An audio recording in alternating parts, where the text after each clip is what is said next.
সেই দিন আর নাই যে ঘরোয়া খেলা লাইভ দেখানো হবে নিম্নমানের কোয়ালিটিতে, আর দেখা যাবে শুধুমাত্র উইকেটের অংশটুকুই। আবার কোনো ধারাভাষ্যও থাকবে না, এক কথায় কোনো সাউন্ডই থাকবে না। দিন বদলেছে, বিসিবি নতুন করে সব সাজিয়ে নিতেও শুরু করেছে, আর সেই সাজানোরই একটা বড় উদাহরণ চলমান এনসিএল এর লাইভ টেলিকাস্ট। দক্ষ মানুষদের দিয়ে দারুণভাবে প্রত্যেকটা খেলাই সরাসরি সম্প্রচার করা হচ্ছে। চারিদিকে ক্যামেরা, গ্রাফিক্সের সুন্দর ব্যবহার, ধারাভাষ্যকারদের চমৎকার উপস্থাপন। শুধু নির্দিষ্ট কোনো ভেন্যুর বিশেষ কোনো ম্যাচই না, বিসিবি প্রত্যেক ভেন্যুর সবগুলো ম্যাচই সরাসরি দেখানোর ব্যবস্থা করেছে। সব ম্যাচকেই দেয়া হচ্ছে সমান গুরুত্ব। যাদের হাতে গুরুদায়িত্ব তারা সবাই সাইলেন্ট মিডিয়ার। বাংলাদেশ ক্রিকেট বোর্ড আপনারা জানেন যে ডোমেস্টিক যে আয়োজনগুলো সেটা একটা সময় ফেসবুক, ইউটিউবের মাধ্যম দিয়ে সম্প্রচার করতো, বাট ইদানিংকালে ইউটিউবটাকে কিন্তু আরও গর্জিয়াস করেছে।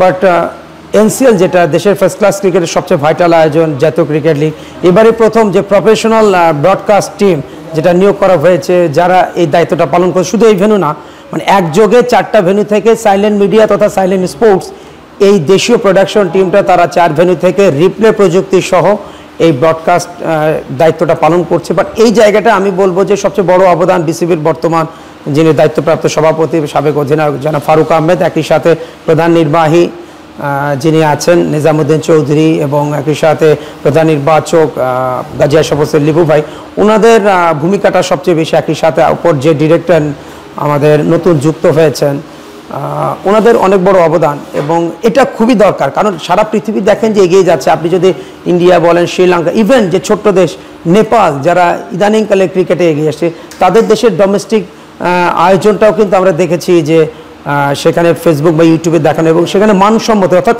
এই যে প্রফেশনাল যে মানে সম্প্রচার ধারাভাষ্য সহ, এইটা মানে সর্বমহলে কিন্তু প্রশংসা কুড়িয়েছে, এবং আমি আশা করছি এটা উত্তরোত্তর বিসিবি আরও এগিয়ে নেবে। সেটাতে অবশ্যই আমাদের ডোমেস্টিক যে আয়োজনগুলো শুধু এনসিএল না, প্রিমিয়ার লিগেও হচ্ছে, বাট এর বাইরে ফার্স্ট ডিভিশন, সেকেন্ড ডিভিশনও এই ধরনের প্রফেশনাল সম্প্রচার আসুক, সেটা আমরা প্রত্যাশা করি। সব কিছুতেই যখন নতুনত্ব, তখন নতুন এক চাওয়াও আছে তাদের, বিপিএলও থাকুক বাংলায় ধারাভাষ্য দেওয়ার ব্যবস্থা। আপনার মাধ্যম দিয়ে আমি ক্রিকেট বোর্ডের কাছে আরও একটা আবেদন জানাবো, সামনে বিপিএল। আপনি জানেন যে আমাদের মাতৃভাষা বাংলা, বাট এখনও পর্যন্ত বিপিএলে 2টো চ্যানেলে খেলা দেখায়, অনলাইনে দেখানো হয়, কিন্তু মাতৃভাষা বাংলায় কিন্তু কোনো ধারাভাষ্য হয় না। আমি অলরেডি প্রেসিডেন্ট মহোদয় থেকে শুরু বিসিবি ডাইরেক্টরদের কাছে আবেদন জানিয়েছি যে সামনে যে বিপিএল, যেটা নতুন আঙ্গিকে হবে, যেটা বলা হচ্ছে তরুণদের উদ্দেশ্যে বিপিএলটা, অন্তত আমাদের তরুণ সমাজ যারা মাতৃভাষার জন্য জীবন দিয়েছে 1952 ভাষা আন্দোলনে, তাদের জন্য অন্তত ইউটিউবে হলেও বাংলা ধারাভাষ্যটা প্রচার করবে, অন্তত বিসিবির মাধ্যম দিয়ে, সেটি আমি প্রত্যাশা করি। বিসিবির বর্তমান কমিটি বেশ ভালোভাবেই শুরু করেছে নিজেদের কার্যক্রম। প্রশংসা না করে উপায় নাই কোনো। ধারাবাহিকতা বজায় রাখা সব ক্ষেত্রেই চ্যালেঞ্জিং। ক্রিকেট বোর্ডের ক্ষেত্রে সফল হোক, সেটাই প্রত্যাশা। চট্টগ্রাম থেকে উৎস মাহমুদ, বিডি ক্রিক টাইম।